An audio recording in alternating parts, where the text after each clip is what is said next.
Well, I mean, across the country in the last, 8 years, we've seen the loss of more than 5 million manufacturing jobs alone, and the closure of 40,000 manufacturing facilities. And those 5 million jobs are not just the skilled frontline workers, but hundreds of thousands, up to 800,000 of these are the professional technical workers in these industries as well. The research, the design, the engineers, this pool of skilled talent from the workers to the professionals in these industries that actually innovate and make things. And our own studies show that up to 60% of these jobs that have been lost have been due directly to trade.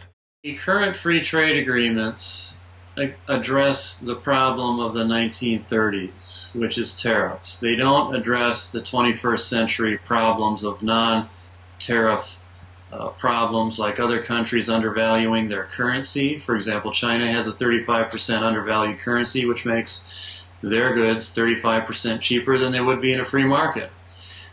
The old-style free trade agreements, which have been put in place in the last 20 years, were sold under a free trade sort of theory, but in practice they were really to allow transnational companies to set up production overseas and to allow cheap imports. So the result was that we gave access to the U.S. market, which is the most lucrative market in the world with the wealthiest consumers, which is fine, except that we didn't gain access in return.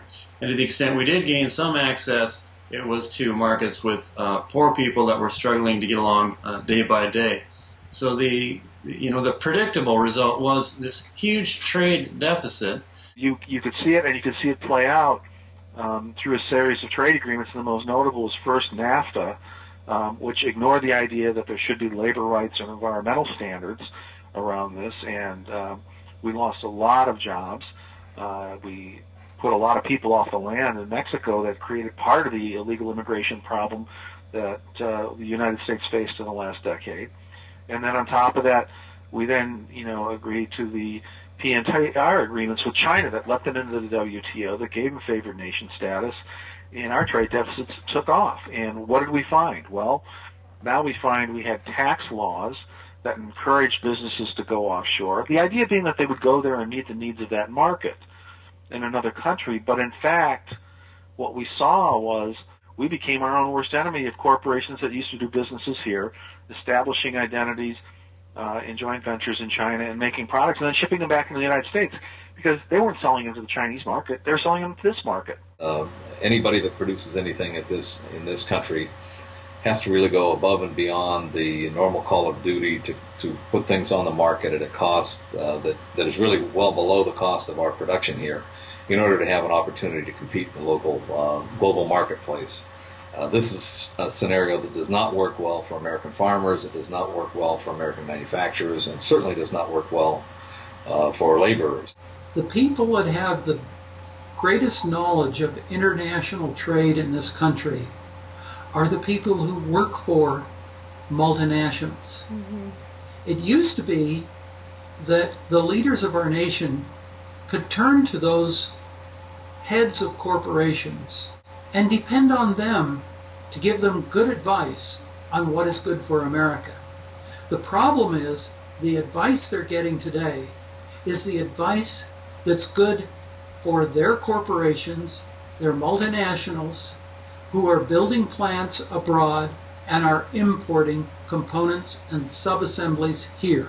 We have transnationals, which are the entities that provide the well-paid and very smart lobbyists to engage in trade policy. Nobody else was engaging. And so they look at what will benefit their companies. And if they are the only voice in the process, they get what benefits their companies. Now real people are engaging. That is CPA. One of the more important things about this coalition is the nature of the coalition.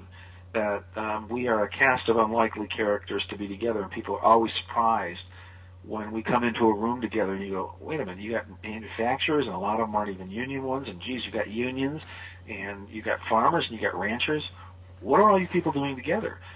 Well, the irony is our trade policies have affected all of us in a similar fashion, and we're all deeply concerned about the direction of the country as a result. So our coming together as a group gives a very different flavor to this coalition than most. We try to approach it in a variety of ways. First of all, we have a number of our members who are members of the trade advisory committees, and we try to express our points of view there. And we found a more effective way of managing this process is by expressing a grassroots resistance. And we have organized town meetings. We have gone to direct lobbying and education initiatives on Capitol Hill and with local senators and congressmen when they come home to their districts. And we have found those to be impressive, especially when into the room walks a farmer, besides a member of organized labor, beside a member of a prominent manufacturer in the neighborhood or a group of manufacturers in the region. This makes a very profound statement. Just the combination of these three major sectors of our economy. If we walk in there together, say, listen, there's a lot of things that we don't agree on, but on this we agree. To only work in Washington, D.C. and be one among many trying to influence Congress, walking around the halls of Congress, and competing with the multinational lobbyists, the best we can do is break even. But if we go home to the districts where people are trying to find jobs, are trying to keep jobs, are trying to keep their farms, are trying to keep their companies, the multinationals aren't there. Their lobbyists are not there. And that's where people talk, where they read the editorial page, where they go to the coffee shops. And that's where these ideas resonate, because they're true and they're right and they're not obscured by the rhetoric and misinformation. It's interesting how people use the term. I mean, on the one hand, you can talk about, and it's fine to talk about protecting your family and your home and your neighborhood or the environment, or you want police and fire protection. But the second you start talking about doing anything to protect our jobs or our businesses and invest in our country, that somehow this becomes a negative. When I hear that term, as it's used by multinationals today, what they are doing is protecting the protectionism of other countries and not their own country. They don't care about what's happening in our country.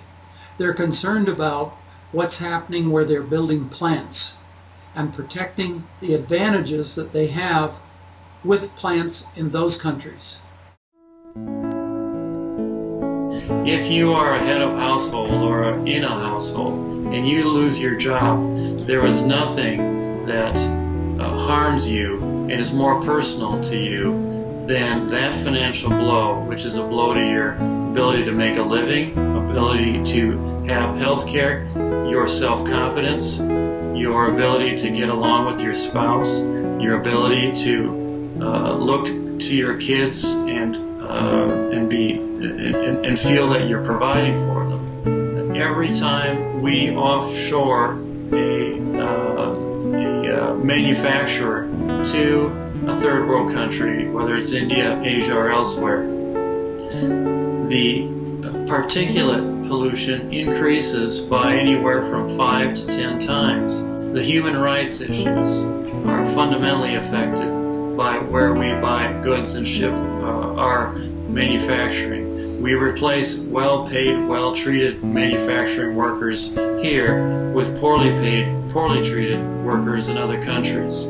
So whether it's labor issues, environmental issues, human rights issues, economic issues, they're fixing the trade problem produces tremendous measurable improvement in all of those areas. And so CPA members, me, our leadership, our people in the field, all are working for these very fundamental benefits that and goals that we're trying to achieve.